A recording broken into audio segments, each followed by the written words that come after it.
Bonjour et bienvenue dans Dimanche en politique consacré aux élections municipales des 15 et 22 mars prochains. Cette semaine, arrêtons-nous sur la ville de Péronne, dans la Somme, sous-préfecture semi-rurale de plus de 7000 habitants et le cœur de la communauté de communes de la Haute-Somme. Le projet du canal Seine-Nord-Europe devrait permettre d'y implanter un port et des emplois attendus car le taux de chômage est de 18%. À Péronne, il y a un centre hospitalier, mais la maternité a fermé.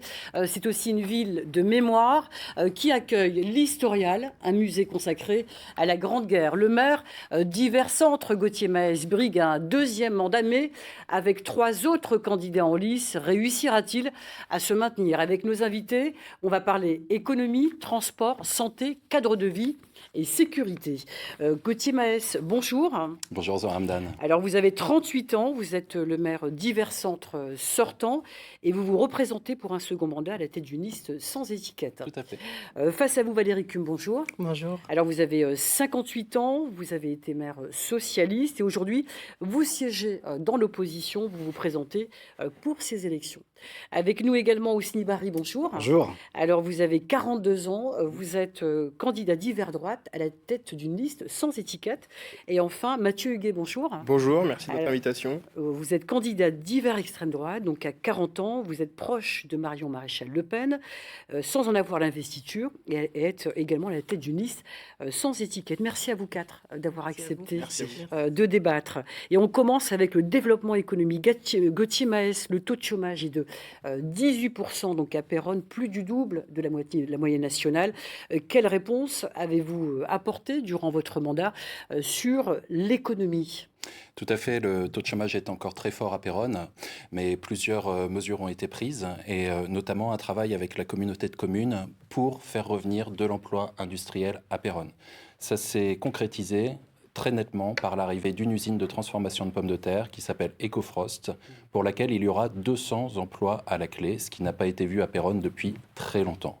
Au niveau du développement économique, on a également travaillé au développement de la zone commerciale et de nombreuses entreprises sont venues s'implanter sur cette zone avec des franchises, des marques de niveau national et qui ont permis d'employer une centaine de personnes. Alors il y a encore beaucoup de travail, mais on a énormément travaillé déjà sur le dernier mandat. Alors donc vous en parliez, donc le site Ecofrost, qui on va dire le projet économique du moment. Valérie Cum, l'ancien site Flodor, donc c'est lui qui a été racheté par Ecofrost, qui va produire des pommes de terre surgelées.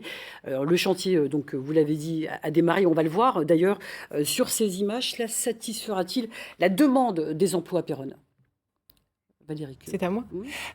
Moi, je veux préciser quand même aux téléspectateurs et aux électeurs que le développement économique n'appartient plus à la commune. Il appartient, comme l'a dit M. Maes, à la communauté de communes. Mais c'est une double élection. Vous le savez, aujourd'hui, les pertes des habitants, et d'ailleurs les Français votent pour une élection municipale, mais également pour une élection concernant donc, les métropoles et les agglomérations. Donc, oui, voilà. Et donc c'est vrai que parfois c'est compliqué. Moi, j'ai été à l'origine du village artisanal quand j'étais vice-présidente en charge du développement économique à la communauté de communes. Et ça a pris du temps parce qu'à chaque fois, il faut passer par le bureau communautaire, le conseil communautaire, et il faut convaincre ses collègues maires. Donc c'est un frein. Mais voilà, moi je pense que sur le développement économique, on est Péronne juste à côté d'un nœud de communication qui est la gare TGV, la 1 et la 29. Et donc, il faut aussi qu'on travaille avec la communauté de communes de Terre de Picardie pour pouvoir implanter des entreprises qui puissent faire du bien à Péronne aussi. Mathieu Huguet, quelles sont vos propositions pour relancer l'attractivité économique à Péronne et l'arrondissement? Eh bien, déjà, moi, je me félicite de l'arrivée d'Ecofrost, puisque de toute façon, ça fait un effet boule de neige. On a les transports à BTXL qui sont venus se greffer à Péronne via cette usine qui est en train de s'installer. Et je pense qu'il va falloir continuer en la matière. Je pense que le prochain maire, d'abord, le devoir du maire, c'est d'être le premier des VRP pour sa commune et d'aller chercher continuellement des entreprises à les convaincre de venir s'installer chez nous. Donc ça passe, comme le dit Mme Cum, à la collaboration avec les autres communautés de communes. Et donc, c'est ce que je compte engendrer dès que je suis élu. Vous êtes tous en accord, visiblement, sur le projet d'EcoFrost. Je pense qu'il faut l'être. Hein. C'est un projet qui a commencé déjà C'est du un temps héritage. de... C'est un héritage. Hein. Ça a commencé du temps de Madame Desgers. Tout à fait. Alors, donc, Ousni Bari, justement, je vous donne la parole. C'est exactement ce que j'allais dire. Donc, Un autre oui. projet phare, qui est celui du canal Seine-Nord Europe, qui a commencé, c'est un chantier, un serpent de mer, on va le dire, mais il est déjà visible. On va découvrir les images. Donc, le canal Seine-Nord Europe avec un port intérieur qui est prévu à Péronne. Quelle retombée pour l'emploi, espérez-vous? Est-ce que ça fera la différence? Alors, avant toute chose, moi, je voulais juste apporter une petite précision concernant cette com, tout à fait. C'est que, historiquement, Péronne, en fait, bénéficie d'une vice-présidence au développement économique à la com. Alors, aujourd'hui, cette vice-présidence n'est pas ou peu assumée, clairement. Donc, déjà, il va falloir que Péronne prenne toute sa place au sein de la communauté de communes. Mais préciser, parce que le vice-président en charge de l'économie, c'est Monsieur C'est Monsieur Maes, tout à fait. Donc, on va ensuite laisser répondre. Donc, je vous disais qu'il faut que Péronne prenne toute sa place au sein de la communauté de communes et qu'elle puisse, en fait, prendre... déjà discuter avec les différents élus et surtout déjà se mettre d'accord au sein de son propre conseil municipal, parce qu'il y a eu plusieurs votes en fait qui ont été contradictoires au sein de la même équipe. Ça, c'est la première des choses. Il y en a eu plusieurs. On va pas reprendre toutes les délibérations, mais le PLUI, par exemple, en est un. Pour le cas d'urbanisme, allez sur le fond, monsieur. Ça n'a rien à voir avec le développement. Ça n'a rien à voir avec le développement économique, mais ça montre aussi la façon de faire de votre équipe. Aujourd'hui, vous avez une équipe qui est plutôt instable. Absolument Moi, pas. j'ai On a besoin pas eu d'avoir... une défection au sein de mon équipe. Peut-être, Il n'y a pas eu une démission. peut-être. Alors que dans votre équipe, Madame Desgers a eu en face d'elle son premier adjoint. C'était votre équipe. Tout à fait. Donc, pour revenir à ce sujet du développement économique, donc, il y a cette première partie-là où il faut remettre les choses au clair, c'est que le premier vice-président, donc le vice-président du développement économique, c'est aujourd'hui le maire de Péronne, et il doit être force de proposition en la matière. C'est la première des choses. La deuxième des choses concernant le port intérieur. Donc, il y a encore des parcelles qui sont disponibles. Il faut se faire violence et aller les commercialiser. Il faut les proposer tout de suite à des entreprises. Il faut aller, en fait, chercher... Les parcelles du port intérieur, alors que le port intérieur n'existe pas encore. On ne peut pas proposer quelque chose qui n'existe pas. Non, les parcelles qu'il y a autour du futur port intérieur, elles sont déjà... Ça, on y travaille au quotidien, oui. On n'a pas vu le résultat. Vous souhaitez réagir Oui, sur le canal Seine-Nord Europe, Valérie Kuhn, je vous en prie. Pas sur le canal Seine-Nord Europe, je veux dire que ce soit le canal Seine-Nord Europe ou le développement économique en général sur le territoire. Ce qu'il faut savoir, c'est que si notre territoire n'est pas attractif, il n'y a pas une entreprise qui viendra s'installer. Et l'attractivité, elle passe par les superstructures. C'est quoi des superstructures? C'est des commerces, c'est des services, c'est des écoles, c'est de la culture, c'est tout ça. On va l'évoquer, hein, donc, mais néanmoins, est-ce que le Santerre, là où vous vous trouvez la Haute-Somme, il y a cette entreprise Bonjoël, 1000 emplois à peu près, dites-moi si je me trompe, est-ce que ça n'est pas l'occasion de créer un écosystème autour de l'agroalimentaire? Est-ce que vous y avez pensé dans vos programmes? Ça ne fait pas partie du programme. Là, on est focalisé sur le port intérieur de la ville. Le port intérieur représente 32 hectares. Donc c'est déjà énorme en termes de développement. On a déjà deux certitudes. La première certitude, c'est qu'on va avoir le centre de réparation des objets du canal. La deuxième certitude, c'est que l'usine BP Castrol s'est déjà positionnée pour aller au futur port intérieur. Et donc on est en train de travailler avec Nord France Invest et avec le PETR pour faire venir... Donc c'est concret, c'est ce que vous voulez dire, le canal Seine-Nord, c'est concret autour de Péronne, c'est ce qu'il faut entendre. Mise en eau du canal Seine-Nord Europe. Oui, tout à fait. On va donc, l'attractivité dont vous parliez, Valérie Kuhn, elle tourne autour de la mobilité, l'économie, la mobilité, en général, ça va avec. La mobilité hors chez vous, ça reste un peu le point noir. Comment désenclaver la ville de Péronne quand on ne peut se rendre ailleurs qu'en voiture? Je rappelle qu'il n'y a que 5 cars par jour qui vont à Amiens, un car qui va à Saint-Quentin. Comment les Péronnais font pour aller travailler à l'extérieur s'ils le souhaitent? Sans voiture. Alors, de nombreuses choses ont été mises en place sur le précédent mandat, notamment en association avec l'association Saint-Jean, pardon. Il y a du transport à la demande qui est mis en place. Un garage solidaire a également été mis en place pour réparer les voitures qui sont en difficulté, et une aire de covoiturage mise en place par le département vient de voir le jour. Alors, c'est pas suffisant. Il y a beaucoup de choses qui doivent être faites encore, et c'est ce qui a été voulu par le projet stratégique de territoire. ce projet stratégique de territoire envisage de multiplier le nombre de navettes. Une navette pour aller jusqu'à la gare TGV Haute-Picardie, une navette pour aller jusqu'à la gare de Nesle, une navette pour aller jusqu'à la gare de Chaumont. La Ça gare n'existe TGV pas Haute-Picardie n'est située qu'à 15 minutes de Péronne. Valérie Kuhn, vous souhaitez réagir ? Je l'avais mis en place en 2014 avec les compagnies de taxi et les cars Perdijon. Et malheureusement, en 2014, je n'ai pas été réélue. Et donc, et vous souhaitez la mettre en place tous ici, cette navette vers la gare TGV Haute-Picardie ? Bien sûr. Elle est nécessaire et essentielle pour l'avenir, justement. Mais moi, je voudrais revenir sur ce qu'a dit Monsieur le maire, Monsieur Maes. Voilà, il le dit lui-même, ce sont des projets qui existaient déjà du temps de l'ancienne municipalité. Il met en avant des projets qui n'émanent pas de la commune, mais d'autres... voilà, de la communauté de communes. Et puis surtout, moi, j'ai l'impression de revoir votre projet de 2020. C'est-à-dire qu'en 2020, vous proposiez déjà les mêmes choses. Alors, en fin de compte, moi, j'ai peur. Vous avez fait quoi pendant ce temps-là ? Parce qu'en réalité, on a les mêmes problématiques qu'en 2020. Et vous proposez les mêmes choses. Donc, alors oui, nous sommes d'accord. Il n'est pas possible pour la commune de rejoindre les gares. Il faut que ce soit à l'échelle de la Com ou du PETR. Ah mais j'entends bien, Monsieur May, j'entends bien. Regardez, cette terre de covoiturage, alors elle est nécessaire pour la mobilité, mais elle arrive en fin de mandat. Parce que c'est un projet départemental. Et le covoiturage, c'est le département. Hein, et donc voilà. Mais par contre, moi, je veux savoir, est-ce que vous avez rencontré, au niveau de la communauté de communes, le vice-président en charge des transports ? Parce que les transports, c'est la région. Et est-ce que vous l'avez rencontré ? Est-ce que vous avez monté un projet avec lui ? Est-ce que vous lui avez expliqué que Péronne était enclavée ? Et qu'est-ce qu'il vous a proposé ? Qu'est-ce que vous proposez maintenant au Péronnais ? En tout début de mandat, on s'est rapproché de la SNCF, puisqu'il y a un bus qui fait Saint-Quentin, gare TGV Haute-Picardie, Amiens.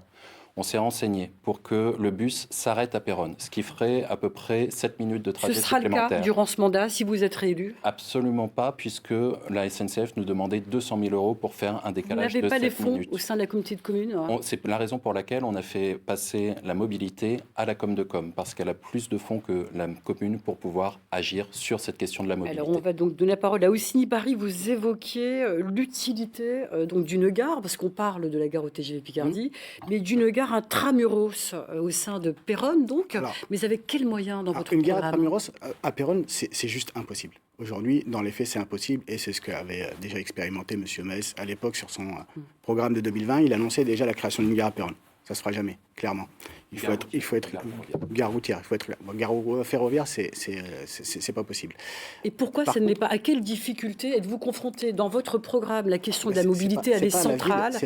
Quelles solutions alternatives Il existe des solutions aujourd'hui alternatives. La mobilité n'est pas une compétence de la commune, mais par contre, elle peut être accompagnée. De la com, tout à fait. Elle peut être accompagnée. Elle peut être accompagnée de plusieurs manières. Il existe des dispositifs aujourd'hui de location de véhicules, par exemple. Ça se fait. Ça commence à se faire de plus en plus dans le Nord, notamment. C'est un dispositif en fait qui est développé, qui permet aux habitants de pouvoir louer à moindre coût un véhicule, généralement électrique, pour aller se déplacer. Est-ce qu'en tant que maire, vous comptez accompagner des Péronnais peut-être qui n'ont pas le pouvoir d'achat pour louer donc une voiture, y compris ponctuellement ? Ça se fait déjà. Ça se fait déjà par le PETR donc, et avec la collaboration avec l'association Saint-Jean. Mais ça se fait déjà. Et à l'échelle de la ville, il y a aussi 10 permis qui sont financés par an. Et ça a été mis en place par l'équipe de Madame Deschers. La question de la mobilité, est-ce que vous avez d'autres propositions, Mathieu Huguet Écoutez, comme l'a dit si bien Ousni Barry, il y a des choses qui sont difficiles à faire depuis la commune. On ne va pas vendre du rêve sous prétexte qu'on est candidat. Je pense qu'il faut continuer à travailler avec le département et la communauté de communes pour développer ces initiatives. Elles sont nécessaires pour ces gens qui ont besoin d'aller à des rendez-vous médicaux à Saint-Quentin, tout comme pour aller travailler sur le bassin d'Amiens ou le Cambrésis. Alors, on va parler maintenant de notre chapitre pour cette émission. La santé, l'accès aux soins est une préoccupation majeure des Français, des habitants de Péronne également. Que peut faire réellement une mairie ? Où s'arrêtent ses compétences ? Maison de santé, aide à l'installation, partenariat. Quelle mesure vous semble la plus urgente et la plus efficace, Valérie Kuhn ? Alors, nous, si les Péronnais nous font confiance, nous construirons donc une deuxième maison de santé, puisque j'en avais déjà créé une, on l'a inaugurée en 2013. Donc, on travaillera en partenariat avec l'Agence régionale de santé, donc le ministère de la Santé, la CPAM et bien sûr et c'est pas négligeable, les associations d'étudiants en médecine. Donc, il y a des dispositifs qui existent. Et ces dispositifs, donc, nous les utiliserons pour pouvoir, en collaboration avec eux, pour pouvoir donc amener des médecins généralistes et des spécialistes. Il y a aussi énormément de dispositifs mis en place par l'ARS ou la CPAM, comme les docteurs juniors ou les assistants médicaux. Alors, Gauthier Mahès, la ville de Péronne va être confrontée à un problème sur la santé, comme dans beaucoup d'autres communes d'ailleurs de la région. 7 médecins aujourd'hui donc à Péronne. Il y aura donc des départs à la retraite, hein, si j'ai bien calculé. C'est 7 qui partent en retraite. Ah bah voilà, donc 7. Il en restera combien de ce fait? Dont 5 à Péronne. Dont 5 à Péronne. Il en restera combien? Et comment, quelle réponse un maire peut-il apporter pour le mandat qui arrive, pour faire en sorte que les habitants de Péronne puissent avoir un médecin? Donc d'abord, je vais réagir à ce qu'a dit Madame Cum. Elle a prétendu avoir constitué une maison de santé. Elle a créé un pôle santé puisqu'elle n'a jamais eu d'accréditation de l'ARS. Et en 13 ans dans ce pôle santé, il n'y a jamais eu un seul médecin généraliste. Nous, ce qu'on a mis en place, on a mis en place un rapprochement entre la ville et l'hôpital. Ça fait partie des axes de consolidation de l'hôpital. Et maintenant, on a une maison médicale à l'intérieur de l'hôpital qui vient d'être labellisée Maison France Santé. À Péronne, il y a 9 médecins. Il y a un risque et il y a 8 places disponibles.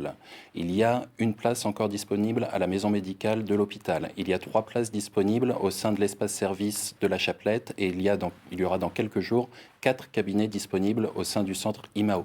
Donc le problématique n'est pas celle de construire une maison de santé. La problématique, c'est de créer de l'attractivité. Et c'est d'attirer les médecins. Et là, vous êtes confronté à... Comment est-ce qu'on crée de l'attractivité? Comment une mairie, comment un maire peut-il agir pour attirer les médecins? J'ai 3 cabinets disponibles à la Chaplette. Nous sommes prêts à faire un gros effort sur les loyers et même à travailler sur le secrétariat de médecins qui serait Moi, disponible. je voudrais préciser quand même que les médecins qui sont montés donc au centre hospitalier, ce sont des médecins qui existaient déjà, qui étaient déjà implantés à Péronne.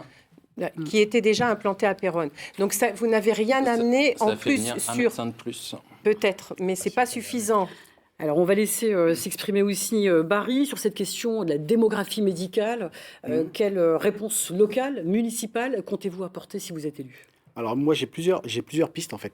J'ai plusieurs pistes. La première, au-delà de la maison médicale qui n'attire pas de médecins aujourd'hui, c'est plus travailler sur quelque chose de conséquent, un centre pluridisciplinaire de santé, où là, on pourrait grouper et des médecins généralistes et des spécialistes qu'on n'a pas aujourd'hui, qu'on a perdus. Donc ça, c'est la première des choses. Il faut que ça soit un endroit bien identifié. Il faut que la ville fasse un effort sur l'accueil de ces médecins-là. Ça peut être sur de l'hébergement, parce qu'aujourd'hui, on a une offre d'hébergement qui n'est pas terrible pour les médecins. Et c'est une des remarques qui nous avait été remontée lors d'un échange qu'on avait pu avoir avec des étudiants justement en médecine. Au-delà de l'offre de logement, il y a aussi la partie financement. Aujourd'hui, on souffre d'un problème de mobilité. Donc voilà, on revient toujours à la même chose. Et ces futurs médecins ont besoin d'être fixés. La deuxième chose, c'est que moi, je travaillerai aussi sur le développement et l'accompagnement de la télémédecine. Donc c'est un sujet qui, aujourd'hui, ne coûte pas forcément beaucoup d'argent, qui peut être mis en place rapidement et déployé rapidement, et surtout qui peut répondre aux besoins. Mathieu, la télémédecine, est-ce que vous êtes d'accord? Écoutez, tout ça sont des histoires. Laissez-moi revenir un peu en arrière. Encore une fois, je vous en prie, permettez-moi. Voilà, 6 ans de mandat, les médecins s'en vont. Comment on explique qu'on est tous au courant que les médecins s'en vont et que le maire s'en inquiète seulement maintenant? Ça fait... Moi, non, mais s'il vous plaît, j'ai pas beaucoup de temps pour expliquer. Mais moi, je suis très fâché. Moi, je suis en campagne électorale. Alors, je rencontre énormément de gens. Je vois une dame qui a 2 enfants et qui n'a pas de quoi aller à Saint-Quentin voir un pédiatre. Nous n'avons plus de pédiatre à Péronne. Alors oui, on peut mettre en place des cabinets, faire des pôles médicaux. Mathieu Huguet, que comptez-vous mettre en place si vous êtes élu pour attirer ces spécialistes? Encore une fois, moi je m'inscris en VRP, le premier VRP de la commune. Je pense que le maire doit être un VRP de sa commune et je pense qu'il faut arrêter de se cacher. On va construire, on va aller chercher ces médecins. On va aller les chercher dans les facultés de médecine, on va leur proposer. Je vais vous dire, ce que je propose là, ça se fait déjà au fin fond du Pas-de-Calais. Ils ont su eux-mêmes résoudre le problème sans appeler la communauté de communes ou quoi qu'est-ce.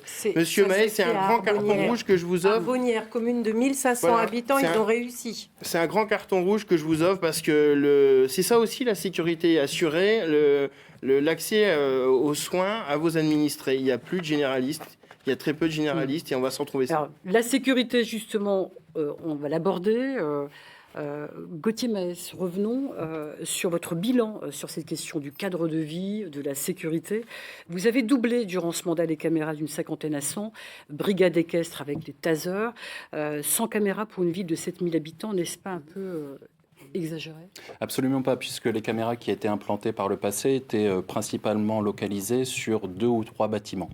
Donc là, ce qui a été mis en place, c'est des caméras aux entrées et sorties de ville, afin que chaque voiture puisse être filmée dès qu'elle entre ou dès qu'elle sort de Péronne.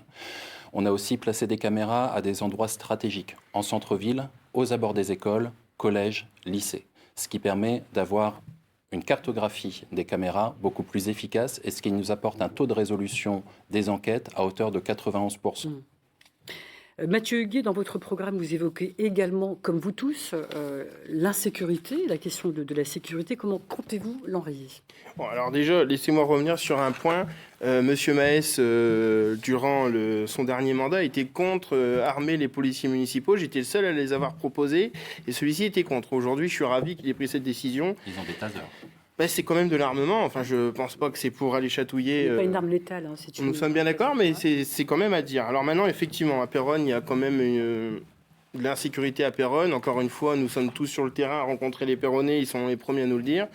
Bon, je pense qu'il a raison. Il faut quand même continuer ce dispositif de vidéoprotection. Moi, à terme, ce que je propose, à terme du prochain mandat, c'est que nous ayons pu améliorer ce dispositif afin de gagner en efficacité. Voilà, ça c'est quelque chose qui, à mon avis, il faut pouvoir continuer. Mathieu, Ousni Barry, comment voyez-vous les choses sur les questions de sécurité? Y a-t-il matière à procéder et voir les choses autrement? Oui, bien sûr qu'il y a matière à procéder. Déjà, je vais repartir de 2 chiffres. Deux chiffres que j'ai pu récupérer du site du ministère de l'Intérieur. Donc, c'est 63% de faits d'atteinte aux biens et aux personnes sur ce mandat-là. Et c'est aussi plus 340% pour le trafic et l'usage de stupéfiants. Donc voilà, les caméras, c'est bien, mais ça ne répond pas totalement aux problématiques d'insécurité. Moi, je propose un renforcement de la gendarmerie. Oui, mais moi, je propose quand même... C'est aussi le travail de la police municipale qui est censée occuper le terrain. La voirie, c'est la police municipale. Donc moi, je propose le renforcement de la police municipale avec plus de proximité, de la présence sur le terrain effective, et la création d'une maison de tranquillité. Vous parliez du rapport entre police et gendarmerie. On a passé une convention de sécurité qui permet de renforcer le lien entre gendarmes. Non, ça a été signé à l'époque. Oui, c'est parce que j'allais dire, c'était déjà le cas. Ça n'annule pas le CLSPD. C'est un renforcement du travail entre police et gendarmerie. Ce renforcement, Valérie Cum, vous le souhaitez? Il est nécessaire, donc, si vous êtes madame. Il est nécessaire parce que, je vais vous dire, la Péronne est une plaque tournante de la drogue et ça pourrit le quotidien des Péronnais et ça, il y en a marre. Donc ça, je crois qu'on est tous d'accord là-dessus. Absolument. Il va falloir renforcer ce dispositif. Moi, je voudrais rajouter aussi, en d'autres termes, la sécurité, parce que je renforcerai aussi les moyens humains de la police municipale. C'est la sécurité des personnes, mais quand les établissements publics reçoivent du public. Enfin, les établissements communaux reçoivent du public. Il faut absolument que les bâtiments soient mis en sécurité parce qu'aujourd'hui, si on parle de nos écoles ne sont plus sécures parce qu'il y a eu un rapport à destination du DAZEN de la Somme qui montre que nos écoles deviennent un danger. Et puis moi, je voudrais parler aussi de la sécurité. Des caméras au niveau des écoles. Des caméras. Oui, bien sûr. Pour les bâtiments. Oui. Alors que vous avez des charpentes qui s'effondrent du toit à l'école du centre, et ça Alors, vous perturbe très bien pas. Que vous disiez ça, parce qu'on a mis 500 000 € pour refaire la toiture de l'école du centre. Peut-être, mais il a fallu quand même que les services techniques vous demandent ça plusieurs Donc, fois avant que vous preniez conscience Pourquoi vous ne l'avez pas fait il y a 12 ans, Madame Cum, alors que la problématique de la toiture était déjà là? Ah, bien sûr, il y a 12 ans, bien sûr. Bien Non, c'est la Mérule qui a mangé la charpente. C'est pas Valérie Cum qui n'a pas fait le nécessaire. Par contre, moi, je voudrais parler aussi de la sécurité routière. Et parce que nous avons quand même des poids lourds qui traversent Péronne alors qu'il y a un arrêté municipal interdisant les poids lourds, sauf des cercles locales bien sûr. Ils roulent à une vitesse beaucoup plus que 50 km/h et je vous assure que ce sont de vrais dangers pour nos piétons. On a bien entendu la question de la sécurité routière et précisément. Maintenant, on va donc aborder la carte blanche comme à la fin de chaque émission concernant ces municipales. Un tour de table pour conclure suite à un tirage au sort que nous avons réalisé avant l'émission. Et on commence donc par vous, Gauthier Maes. Si vous êtes à nouveau réélu maire, qu'allez-vous apporter à Péronne durant ce mandat? On l'a vu tout au long de ce débat, d'ici 2032, Péronne va changer de visage, Péronne va connaître un développement énorme, notamment avec l'arrivée du canal Seine-Nord-Europe. Et donc il faut une équipe qui a de l'expérience, une équipe qui a fait ses preuves. Donc maintenant, les 15 et 22 mars, si vous voulez une ville plus sûre, une ville plus dynamique, une ville plus développée, il faut voter pour l'équipe avec vous, Agir pour Péronne, et c'est ce que je vais faire. Alors, Houssni Barry, si vous êtes élu maire donc de Péronne, qu'allez-vous apporter aux habitants durant ce mandat? Alors, moi, c'est simple. Je vais établir un vrai plan Marshall, en fait, de l'urgence à traiter dès les premiers jours de l'installation de mon mandat. D'accord? Donc, en matière de sécurité, en matière de santé, en matière de cadre de vie, aujourd'hui, il y a plein de choses qui ont été laissées de côté. Et je reviendrai à l'essentiel, c'est-à-dire l'habitant. Donc aujourd'hui, la préoccupation première d'une commune, ça doit être les habitants. Ce n'est pas forcément le cas aujourd'hui. Mais c'est ce qui se passera une fois que si les Péronnais nous font confiance, on aura vraiment un projet qui sera axé sur l'habitant et sur sa valorisation. Mathieu Huguet, c'est à votre tour. Si vous êtes élu maire de Péronne durant ce mandat, qu'apporterez-vous aux habitants de Péronne? Eh bien moi, dans un premier temps, je propose de remettre les Péronnais au centre de tout. Je propose de leur rendre une ville plus propre, mieux éclairée, plus sûre, et puis surtout leur apporter ce dont ils ont besoin. On en a discuté tout le long de cette émission, c'est-à-dire des médecins, leur apporter du travail et greffer tout ce qui va se présenter autour des projets qui vont faire mieux vivre à Péronne. Valérie Cum, si vous êtes élu maire durant ce mandat, qu'apporterez-vous durant ce mandat aux habitants? Eh bien, j'apporterai à Péronne des médecins, comme je vous l'ai dit. Je m'y attellerai. D'ailleurs, je nommerai un référent santé de mon équipe. Je rendrai aussi une ville beaucoup plus attrayante, plus entretenue aussi, parce qu'elle a été complètement délaissée pendant 6 ans. Et surtout, je serai un maire disponible, à l'écoute des habitants, parce que je promets aux Péronnais que si je suis élue, je quitterai donc mes fonctions de chef d'établissement et je serai entièrement dévolue à la ville de Péronne. Fin de ce débat. Merci à vous 4 d'y avoir participé. Merci à vous de l'avoir suivi. Une émission à retrouver sur France.tv dimanche prochain. Ce sera un débat dans l'Oise sur les municipales à Compiègne cette fois-ci. Très belle journée à vous.